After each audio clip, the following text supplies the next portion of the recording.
कहते हैं माँ रुद्र चंडी यज्ञ और पूजा करने से सभी समस्याओं का अंत होता है और साथ ही साथ श्रद्धालु को मोक्ष की प्राप्ति होती है। नमस्कार, बोकारो न्यूज में आपका स्वागत है। मैं वर्षा वर्मा और आज हम आए हुए हैं बोकारो क्षेत्र के बालीडी में बियाडा के अम्बे मंदिर में।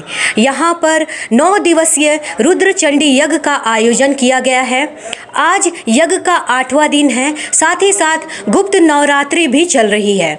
आज मां की आराधना में सभी श्रद्धालु पूरे भक्ति भाव से लगे हुए हैं। आप देख सकते हैं भक्त लोगों का यहाँ पर तांता लगा हुआ है। यहाँ पर महिलाएं, बच्चे, पुरुष सभी सम्मिलित हुए हैं। मां की परिक्रमा में सभी लगे हुए हैं और आप देख सकते हैं यहाँ पर पूरा मंदिर जो है, ये पूरा मंदिर भक्तिमय से गूंज रहा है, ध्वनियों से गूंज रहा है। पूरा माहौल है, ये पूरा भक्तिमय हो चुका है। चलिए बात करते हैं पंडित जी से और जानते हैं श्रीमद् भगवद गीता पाठ करने के क्या फ़ायदे हैं और इसके महत्व के बारे में। नमस्कार पंडित जी। राधे राधे। आपका शुभ नाम कुछ अपने बारे में बताएं। मैं आनंद कृष्ण ठाकुर जी, वृंदावन में निवास है मेरा। और लगभग श्रीमद् भागवत के बारे में आप पूछ रहे हैं, तो यहाँ भी मैं श्रीमद् भागवत कथा करने आया हूँ आपके बोकारो में। और लगभग 500 से ऊपर मैं कथा कर चुका हूँ। 18 साल हो गई मुझे लगभग कथा लाइन में। आपने पूछा श्रीमद् भागवत का महत्व क्या है। श्रीमद् भागवत का महत्व सबसे बड़ा ये है कि हमारे हिंदू धर्म में जितने भी वेद हैं, शास्त्र हैं और पुराण हैं, जैसे दूध का असली तत्व होता है घी, वैसे ही समस्त वेदों में, पुराणों में और शास्त्रों में जो निचोड़ है, यानी सबको मथा गया है और जो तत्व निकाला है, जो मूल निकाला है, वो श्रीमद् भागवत है। श्रीमद् भागवत का मतलब होता है मद, यानी माँ माने, यानी जो भागवत है, भा माने भक्ति, गा माने ज्ञान और वा माने वैराग्य और ता माने तप, जिसमें चारों चीज़ें हमें एक साथ प्राप्त होती हैं। और इसको हम त्रिवेणी भी कहते हैं। जैसे गंगा जमुना सरस्वती जहाँ मिलती हैं उसको त्रिवेणी कहा जाता है।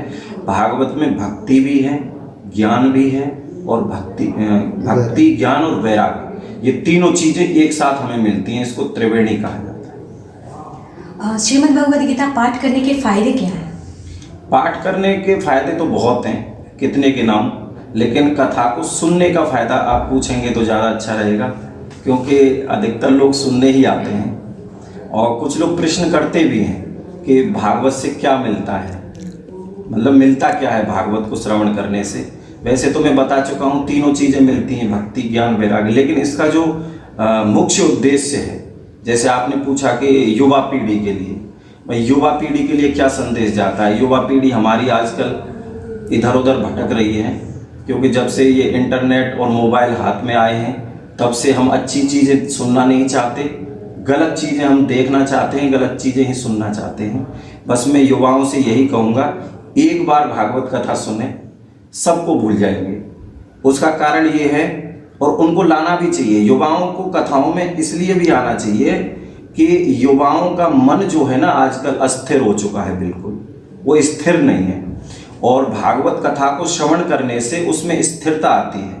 कुछ लोग कहते हैं कि भागवत कराने से मिलता क्या है, इतने लाखों का खर्चा होता है, इतने बड़े बड़े पंडाल, इतना खर्चा, इतना भीड़ को संभालना, ये वो करना। मैं सिर्फ इतना कहूँगा कि जितने भी हम धार्मिक कार्य करते हैं, चाहे हम किसी के लिए दान करें, पुण्य करें, धर्मशाला बनवाएं, अस्पताल बनवाएं, कुछ भी बनवाएं, उन सब चीज़ों से हमको अच्छा फल मिलता है, दान करने से भी अच्छा फल मिलता है। लेकिन वो जैसे अस्पताल हमने बनवाया, लेकिन अस्पतालों में भी आपने देखा है कितने अधर्म होते हैं, पाप हो रहे हैं, पब्लिक को लूटा जा रहा है। तो ऐसे ही विभिन्न जगह पर पाप होते हैं। क्यों? उसका कारण ये है कि हम अपने मन को स्वस्थ नहीं कर पाए। अस्पताल में हम अपने शरीर को स्वस्थ कर सकते हैं, डॉक्टर हमको स्वस्थ कर सकता है दवाओं से, लेकिन शरीर स्वस्थ होने से कुछ नहीं मिलता। भागवत कथा को सुनने से सबसे बड़ा जो परिणाम हमें मिलता है वो मिलता है हमारा मन स्वस्थ होता है। और आजकल युवाओं का मन स्वस्थ होना बहुत जरूरी है। जितने भी पाप हमसे होते हैं, जितने भी पाप करते हैं, वो किससे होते हैं? मन से। अगर हमारा मन स्वस्थ रहेगा तो हम पाप कर ही नहीं पाएंगे। अच्छी जगह हमारा मन लगेगा, भगवान की भक्ति में मन लगेगा। इसलिए भागवत को सुनने का सबसे अच्छा फल है, हमारे मन को स्वस्थ करती है।